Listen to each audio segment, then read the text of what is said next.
want to address Tio's comment here. The mind also revisits the experiences in memory, which reactivates the stress response.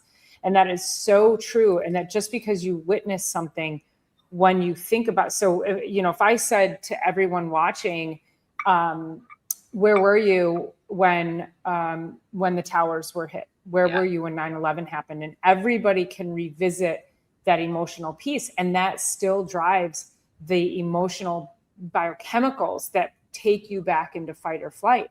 And it's really important to recognize how that, like going back and watching historical references to 9/11. And, we're coming out, like, every year there's a historical reference, and they'll show the towers, and sometimes I watch it and sometimes I don't.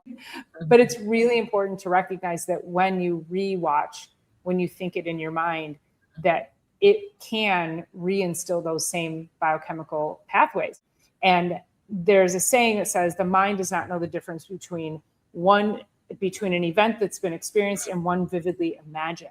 And this is where high-level athletes can, you'll watch, like during the Olympics, you see this a lot with, like, the gymnasts, and they will sit on the sidelines and they'll have their eyes closed and they're moving their arms and they're kind of like, they're doing their routine in their head and just having this little movement as they go through.